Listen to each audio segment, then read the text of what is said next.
Sarah Martinez sat in the cold courthouse hallway, her hands trembling as she clutched the divorce papers. After 3 years of marriage, everything had come to this moment. The fluorescent lights above buzzed annoyingly, matching the anxious energy that filled her stomach. She had been waiting for over 2 hours, watching other couples come and go through the same process that would officially end her relationship with David. The last 6 months had been pure hell. What started as small arguments about money and his long work hours had escalated into screaming matches that left both of them emotionally drained.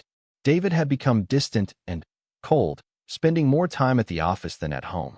When he did come home, he barely looked at her, eating dinner in silence before disappearing into his home office until late at night. Sarah had tried everything to save their marriage. She suggested counseling, planned romantic dinners, even took time off work to spend more quality time together. But David seemed checked out completely. He went through the motions of being married without actually being present. The final straw came when she found out he had been having emotional conversations with his female colleague, Jessica, late into the night. While it wasn't a physical affair, the betrayal felt just as devastating. The courthouse was buzzing with activity. Lawyers in expensive suits hurried past, their briefcases clicking against the marble floor. Other couples sat on similar benches, some looking relieved, others appearing devastated.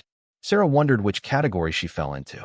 Part of her felt relieved that this nightmare would finally be over, but another part mourned the dream she had shared with David when they first got married. She remembered their wedding day 3 years ago.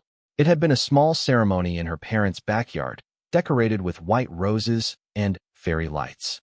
David had looked so handsome in his navy blue suit, and when he said his vows, there were tears in his eyes. He promised to love her through good times and bad, to support her dreams, and to build a beautiful life together. Those promises felt like lies now. Her lawyer, Mrs. Henderson, had prepared her for this day. The divorce was uncontested since they had already agreed on how to divide their assets. They didn't have children, which made things simpler, though Sarah had always dreamed of starting a family with David. Their small apartment would go to Sarah, along with her car and personal belongings. David would keep his car, his computer equipment, and his investment accounts. They had already separated their bank accounts months ago. The past few weeks had been emotionally exhausting.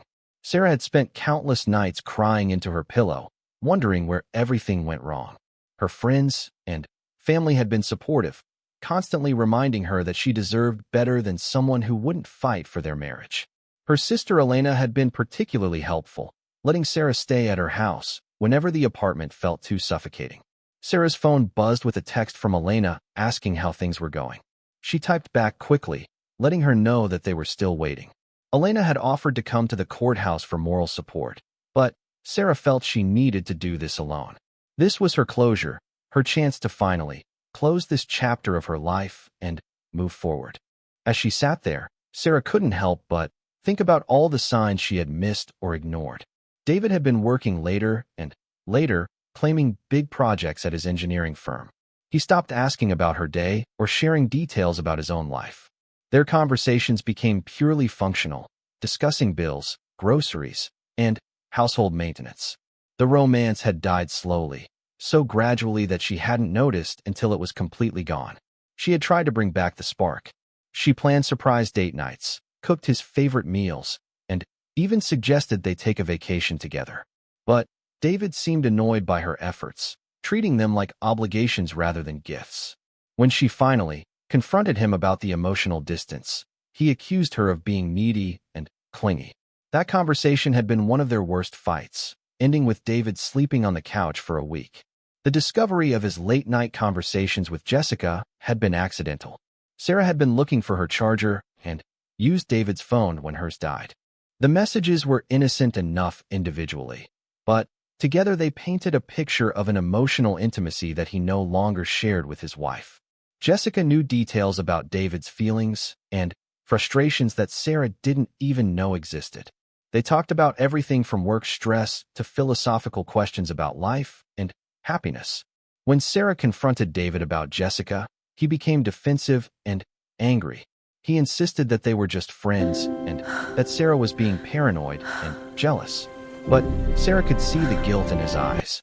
Even if nothing physical had happened, David had emotionally checked out of their marriage and was investing his emotional energy elsewhere. That realization had been the final blow to their already fragile relationship. He looked tired and older than his 31 years. His usually neat hair was slightly disheveled, and his suit looked like he had slept in it. When he saw Sarah enter, their eyes met briefly before he looked away. There was no anger in his expression, just a kind of sad resignation that matched her own feelings.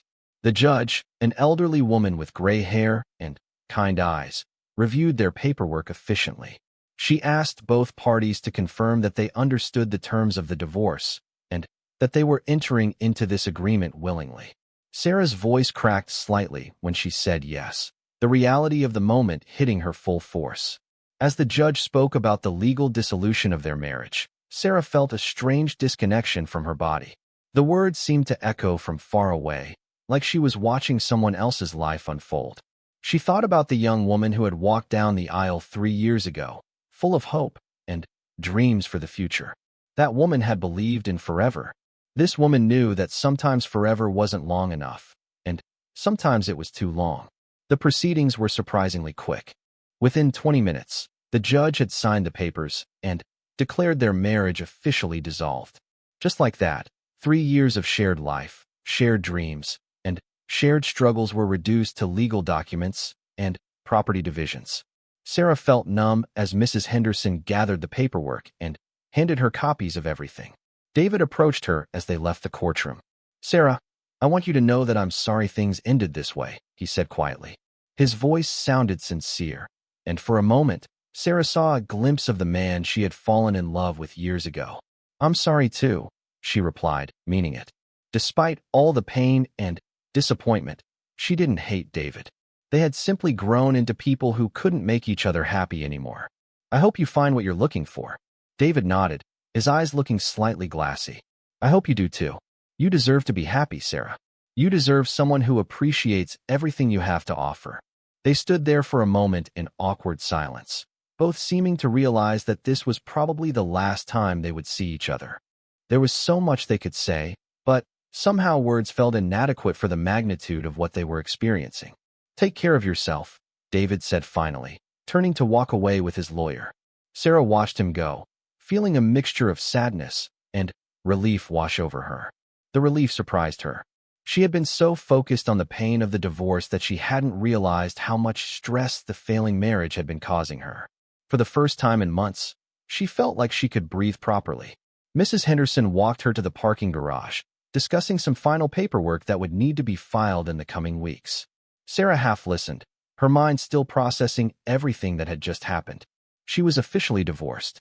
She was single again at 29. The thought was both terrifying and liberating. As Sarah drove home to her apartment, she felt overwhelmed by the strange quiet in her car.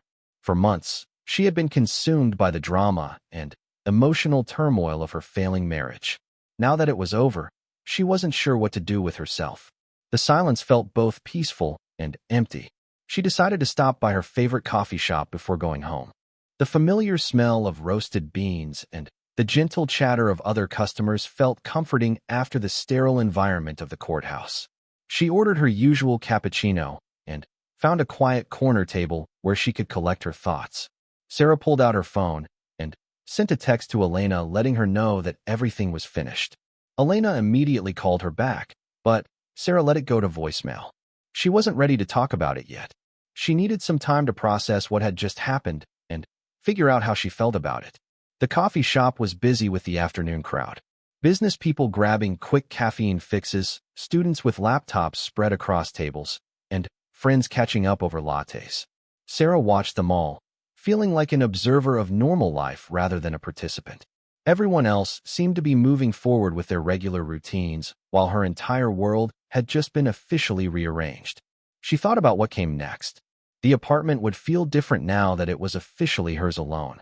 She could redecorate however she wanted, get a pet if she felt like it, and not have to consider anyone else's preferences or schedule. The freedom was appealing, but it also felt overwhelming. For 3 years, her life had been intertwined with David's. I know, now but she had to you'll figure be out who okay. she was as an individual again. Sarah finished her cappuccino and decided to walk around the block before heading home. The fresh air felt good after spending the morning in stuffy legal offices.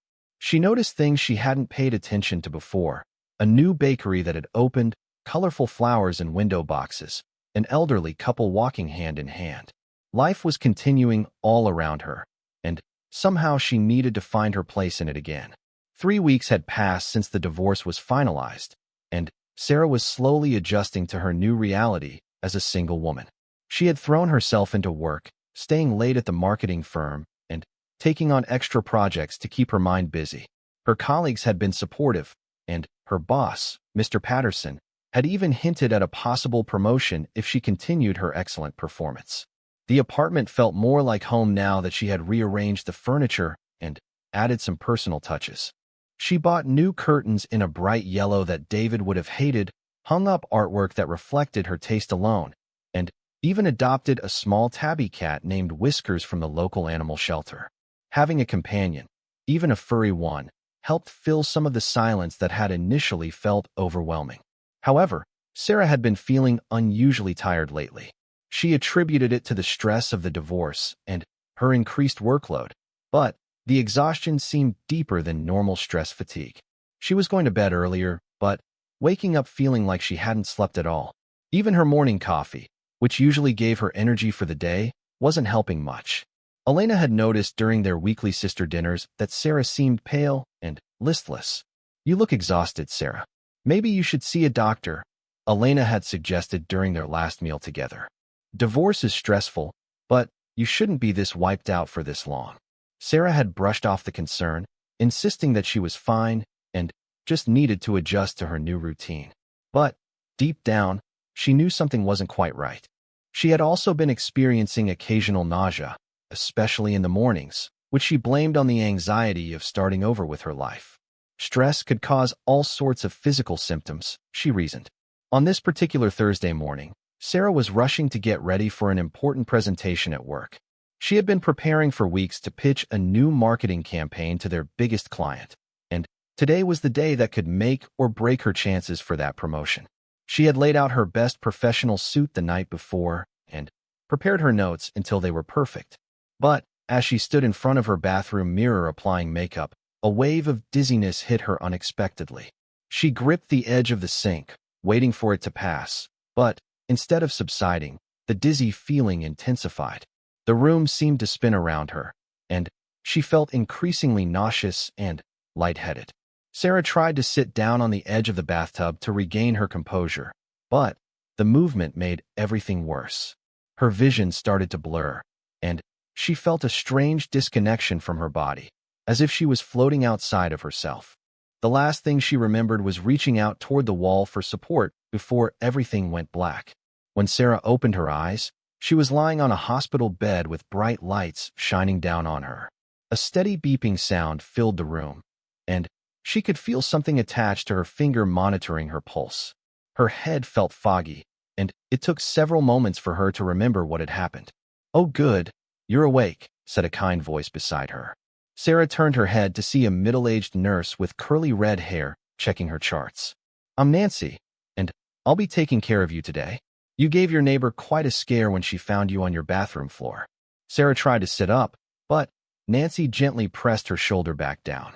"Take it easy, honey. You've had a pretty significant fainting episode. Your neighbor, Mrs. Chun, heard a loud noise and came to check on you. She found your front door unlocked and you unconscious in the bathroom. She called 911 immediately." The events slowly came back to Sarah. She remembered feeling dizzy and nauseous, then everything going dark. "How long was I unconscious?" she asked, her voice sounding weaker than she expected. "Mrs. Chun found you about 2 hours ago," Nancy explained. "The paramedics said you were responsive by the time they arrived, but you were pretty disoriented. The doctor wanted to run some tests to make sure everything is okay." Sarah felt embarrassed and confused. She had never fainted before in her life, even during stressful situations. "Is this normal? I mean, could this be from stress? I've been going through a difficult time lately." Nancy's expression was understanding, but professional. Stress can definitely cause fainting episodes, but Dr. Williams wants to rule out any other potential causes. "We've taken some blood samples, and He should be in soon to discuss the results with you." As if on cue, a tall man in a white coat entered the room carrying a clipboard. He had kind brown eyes and a reassuring smile that immediately put Sarah at ease. "Good afternoon, Ms. Martinez. I'm Dr. Williams. How are you feeling now?" "Better than earlier, but still a little weak," Sarah admitted. "This has never happened to me before. I'm usually very healthy." Dr. Williams pulled up a chair beside her bed and sat down, which Sarah appreciated. Many doctors remain standing during consultations, making patients feel rushed or unimportant. "I understand you've been under some stress recently with a divorce." Sarah nodded, feeling a familiar pang in her chest at the mention of her divorce. "Yes, it was finalized 3 weeks ago. It wasn't an easy process. Stress can definitely impact our physical health in various ways," Dr. Williams said. "However, we've run some routine blood work to check for other potential causes of your fainting episode, including checking your blood sugar levels, iron levels, and hormone levels." He paused and looked at his clipboard before making eye contact with Sarah again. His expression was gentle but serious.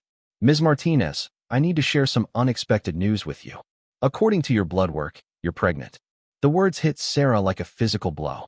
She stared at Dr. Williams, certain she had misheard him. "I'm sorry, what did you say?" "You're pregnant," he repeated gently.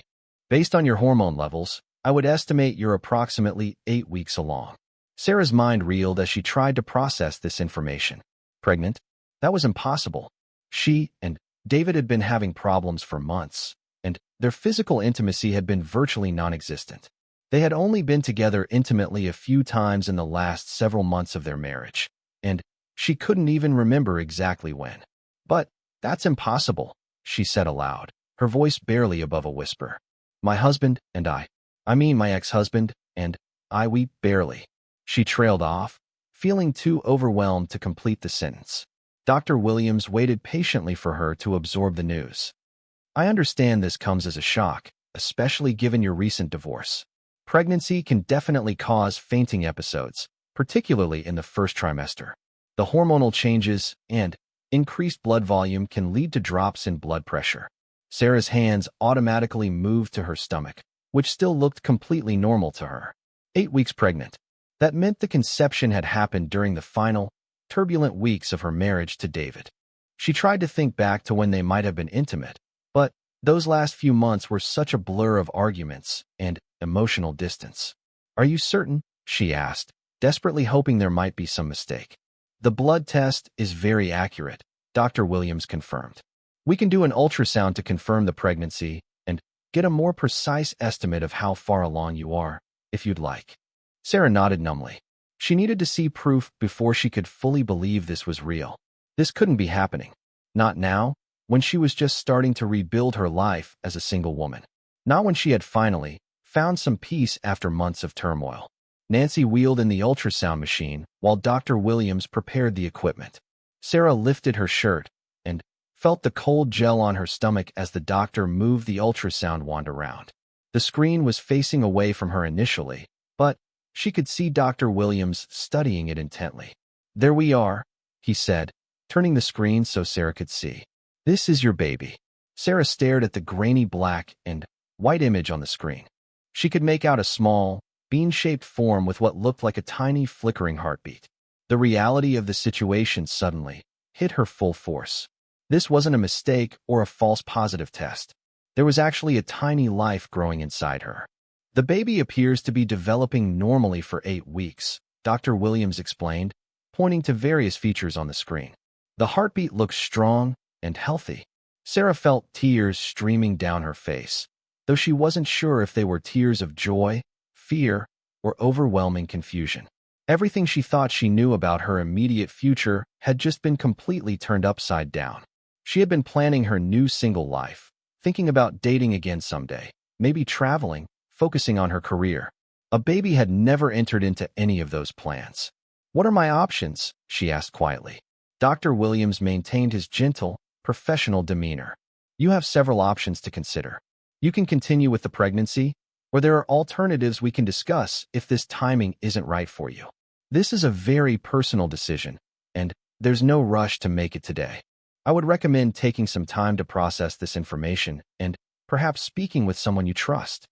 Sarah nodded, feeling completely overwhelmed. I need to tell my ex-husband. This baby, it has to be his. We've been divorced for less than a month. That would be wise, Dr. Williams agreed. Partners should be informed about pregnancies, regardless of the current relationship status. This affects both of you. The thought of calling David made Sarah's stomach turn, and not from morning sickness. They had just gone through an emotionally exhausting divorce. They had both been ready to move on with their separate lives.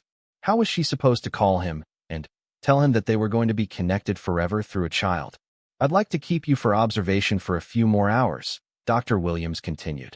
Fainting during pregnancy can sometimes indicate other issues, and I want to make sure your blood pressure and other vitals remain stable. Sarah agreed, feeling too shocked to argue or make any decisions about leaving. She needed time to think, to process this life-changing news. 8 weeks pregnant. She counted backwards in her mind, trying to pinpoint when conception might have occurred. It had probably been during that weekend in early March when they had attempted to reconnect physically, hoping it might help their struggling marriage.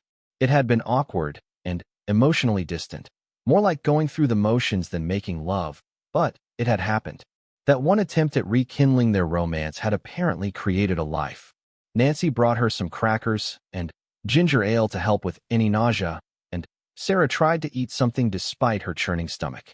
The crackers tasted like cardboard, but she knew she needed to keep her strength up, especially now that she was apparently eating for two. Her phone buzzed with a text from Elena asking how her presentation had gone. Sarah stared at the message, realizing she had completely forgotten about work, the presentation, and everything else that had seemed so important this morning. Her boss was probably wondering where she was. She would need to call in and explain that she had a medical emergency, though she couldn't begin to explain what kind. Sarah typed back to Elena, had a medical emergency. In hospital, but okay. Can you call my work and tell them I can't make it today? Elena immediately called her, full of concern and questions. Sarah found herself saying that she had fainted and was being observed at the hospital, but she couldn't bring herself to mention the pregnancy yet. She needed to figure out what she was going to do before she started telling people. I'm coming to the hospital right now, Elena declared. No, please don't, Sarah said quickly. I'm fine, really. They just want to monitor me for a few hours. I'll call you later tonight and explain everything. Elena reluctantly agreed, but made Sarah promise to call if she needed anything at all. After hanging up, Sarah lay back against the hospital pillows and stared at the ceiling. In the span of one morning, her entire life had changed again. Just when she thought she had processed the biggest upheaval she could handle with the divorce, the universe had thrown her another curveball that was even more significant. She thought about David and wondered how he would react to this news. Would he be angry? Shocked? Would he think she had somehow planned this to try to get him back? The thought made her cringe. Their relationship had been so damaged by the end that she couldn't imagine him believing this was anything other than an accident. But, regardless of his reaction, this baby was a reality now. Sarah found herself unconsciously placing her hand on her stomach again, amazed that there was a tiny life growing inside her that she had been completely unaware of until a few hours ago. The fainting suddenly made sense now. The exhaustion, the morning nausea, the emotional sensitivity she had been experiencing.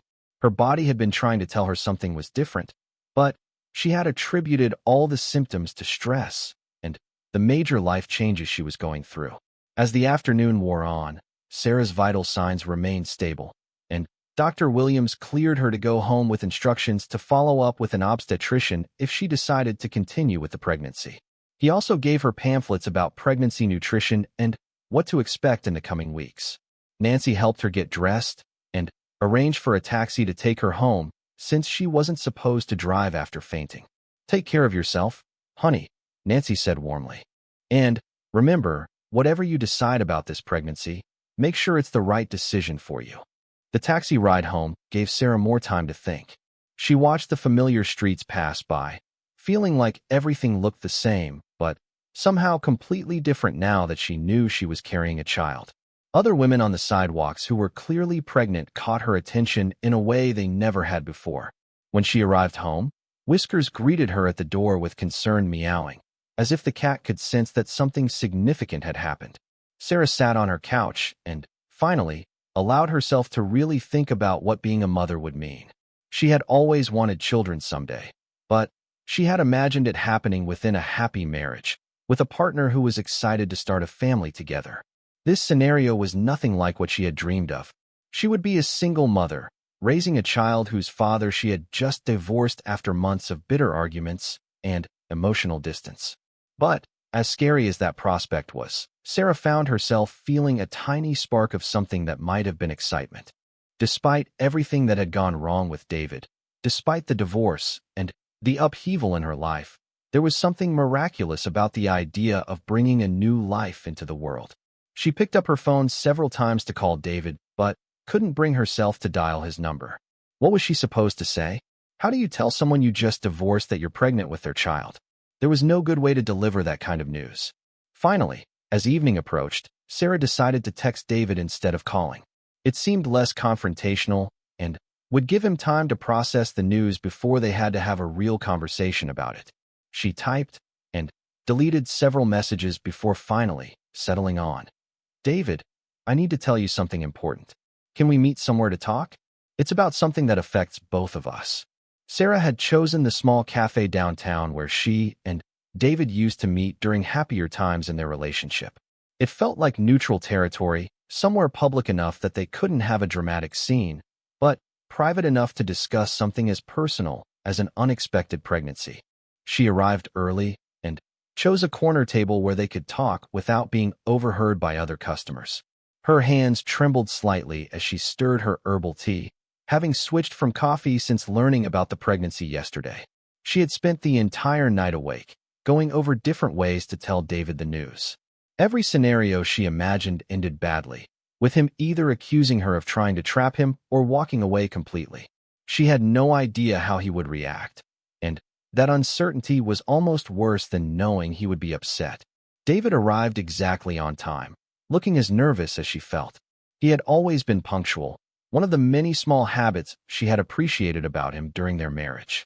He looked around the cafe before spotting her in the corner, and Sarah could see the confusion and concern in his expression as he approached her table. "Sarah, you look pale. Are you feeling all right?" he asked as he sat down across from her. His voice carried genuine concern, which surprised her. During their final months of marriage and the divorce proceedings, his tone had been cold and businesslike. "I'm okay now, but I was in the hospital yesterday," Sarah began, deciding to ease into the shocking news rather than blurting it out immediately. "I fainted at home in the morning, and my neighbor found me and called an ambulance." David's eyebrows shot up with worry. "That's serious. Did they figure out what caused it? Are you sick?" Sarah took a deep breath, knowing there was no gentle way to deliver this kind of news. "David, the doctors ran some tests, and they discovered something unexpected. I'm pregnant." The color drained from David's face as he stared at her. For several long moments, he said nothing, just sat there looking like he had been hit by a truck. Sarah watched as different emotions flickered across his features: shock, confusion, disbelief, and something that might have been panic. "Pregnant," he finally whispered. "But how is that possible? We weren't really intimate very much toward the end." "I know," Sarah said quietly. "But the doctor said I'm about 8 weeks along. That would put conception around early March, during that weekend when we tried to work things out." David ran his hands through his hair, a gesture she remembered from whenever he was stressed or overwhelmed. "This is unbelievable. We just got divorced. We were finally moving on with our lives, and now we're going to be connected forever," Sarah finished for him. "I know this isn't what either of us planned or wanted." David leaned back in his chair, still looking stunned. "What are you going to do? What are we going to do?" "I've been thinking about it all night," Sarah admitted. "I know this timing is terrible, and I know our relationship is over, but, David, I think I want to keep this baby." David's eyes widened even further. "Keep it?" "Sarah, we just went through a bitter divorce. We couldn't make our marriage work. How are we supposed to raise a child together?" "We don't have to be together to be good parents," Sarah said, though she wasn't entirely convinced of this herself. "Lots of divorced couples manage to co-parent successfully." David laughed, but there was no humor in it. "Lots of divorced couples aren't us, Sarah. We couldn't agree on anything toward the end. We fought about everything from what to have for dinner to how to load the dishwasher. How are we supposed to make decisions about a child? Sarah felt defensive, even though she knew David was raising valid concerns. People change. Maybe becoming parents will help us find a way to work together better. Or maybe it will make everything worse, David countered. A baby doesn't fix relationship problems, Sarah. It usually makes them more complicated. They sat in uncomfortable silence for several minutes, both lost in their own thoughts. Sarah watched David process the news, seeing the wheels turning in his mind as he considered all the implications. She knew him well enough to recognize when he was trying to solve a problem, and this was definitely a problem in his eyes. Have you told anyone else? David asked finally. Not yet. I wanted to tell you first since you're the father. Sarah paused.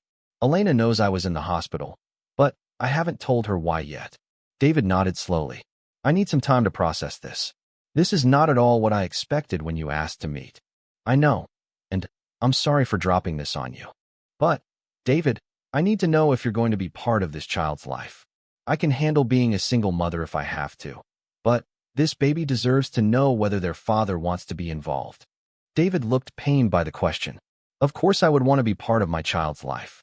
I'm not the kind of man who would abandon his responsibilities. But, Sarah, this is going to change everything. Our clean break, our separate lives, all of that is gone now. I know, Sarah said softly. Believe me, I know.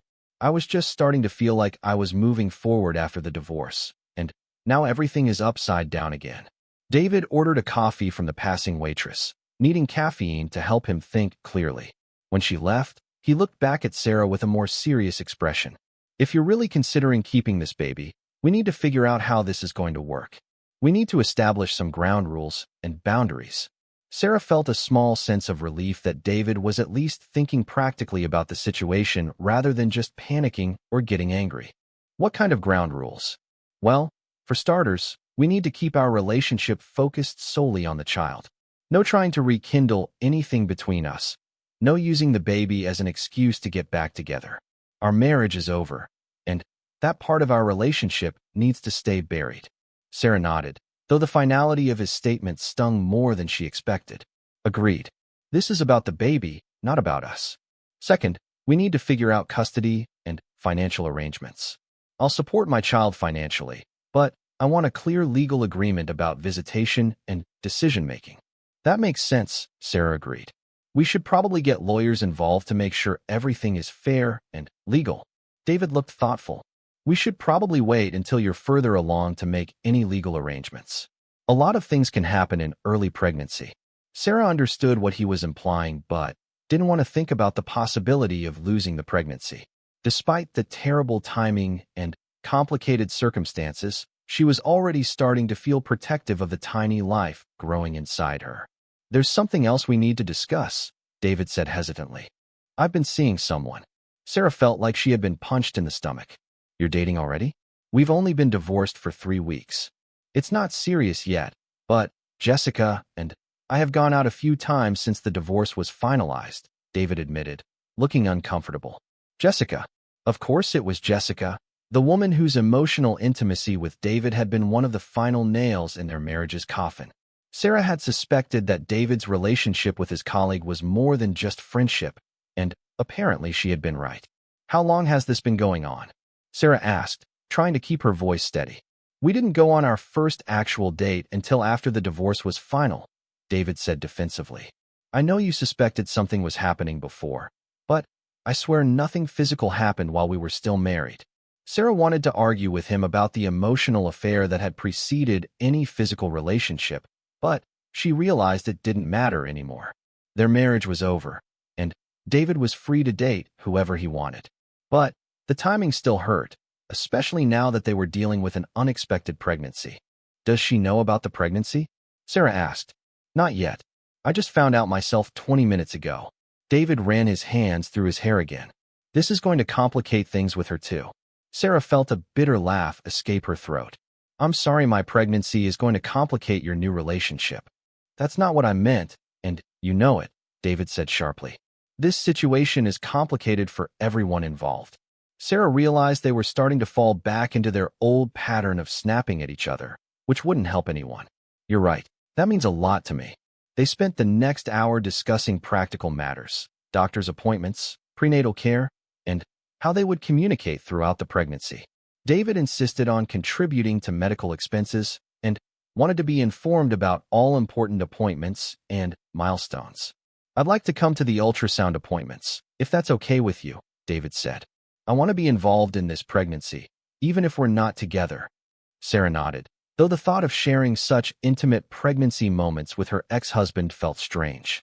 "I think the baby would benefit from having both parents involved from the beginning."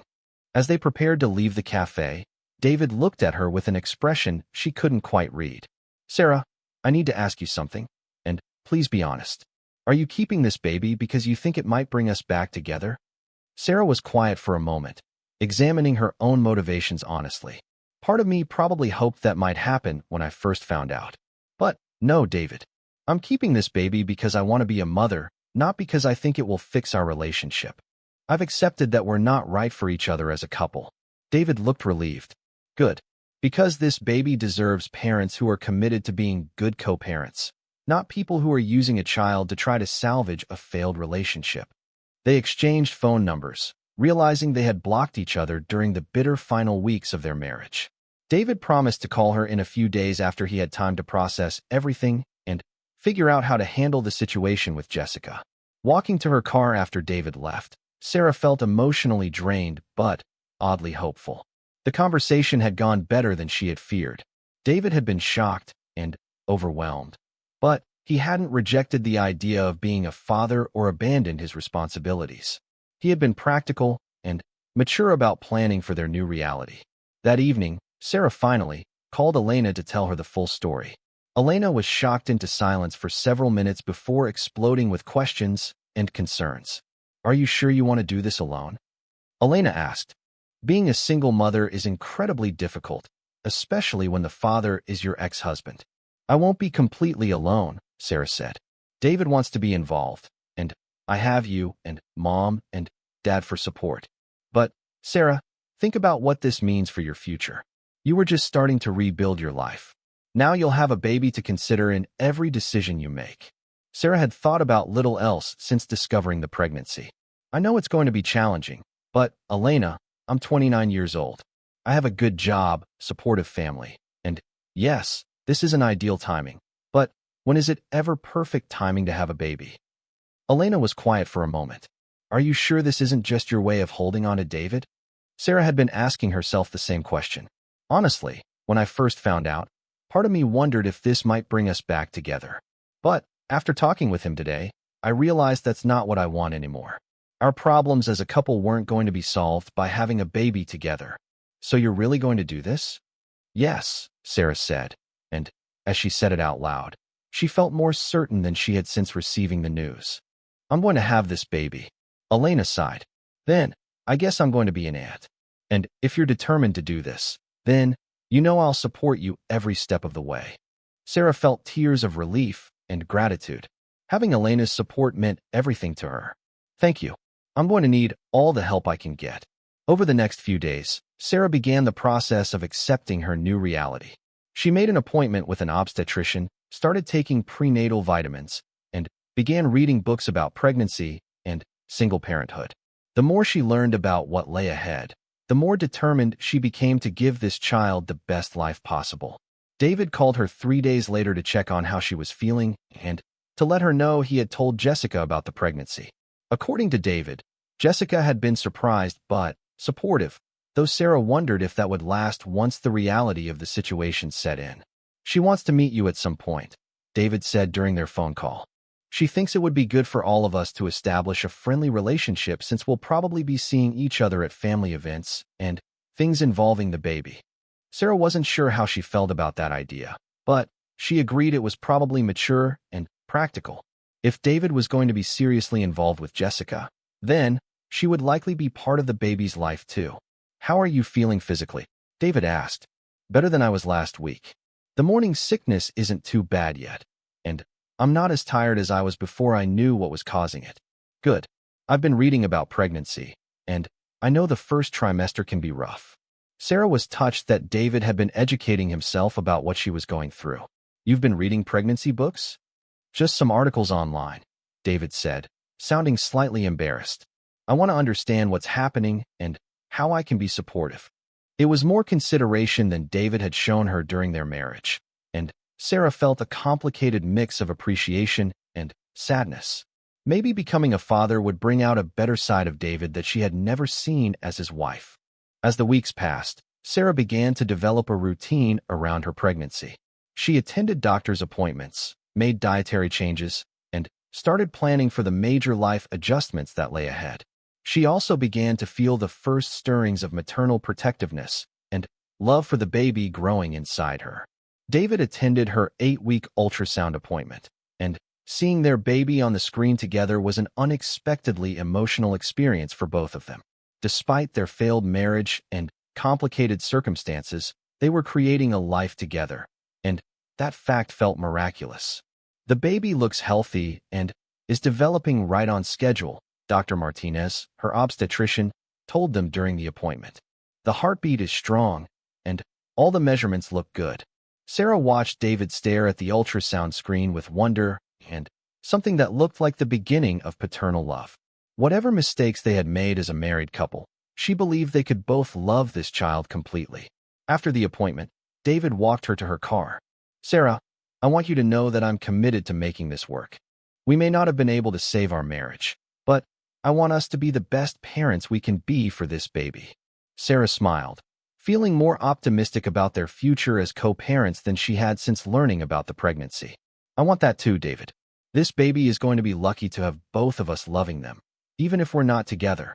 As she drove home from the appointment with copies of the ultrasound pictures, Sarah felt a sense of peace she hadn't experienced in months.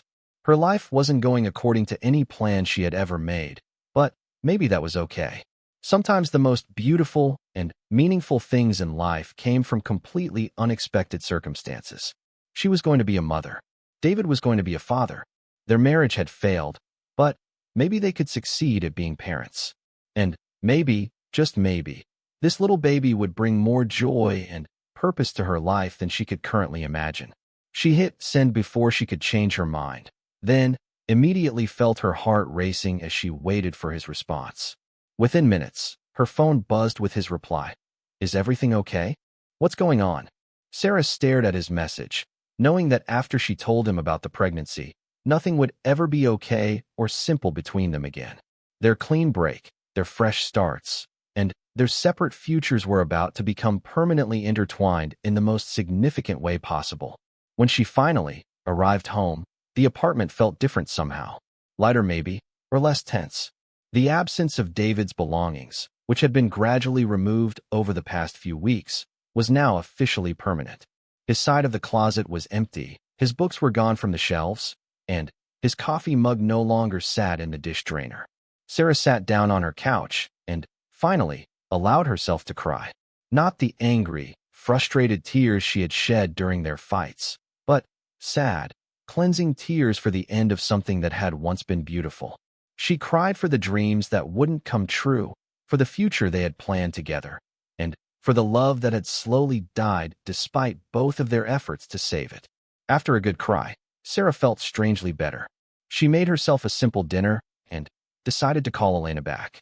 Her sister was full of questions and support, offering to come over with ice cream and wine for a proper post-divorce celebration. Sarah declined the celebration, but accepted the company. She wasn't ready to celebrate yet, but having Elena around sounded comforting. As the day wound down, Sarah felt exhausted but somewhat hopeful. The worst part was over. The legal battles, the paperwork, the court appearances, and the final confrontation with David were all behind her.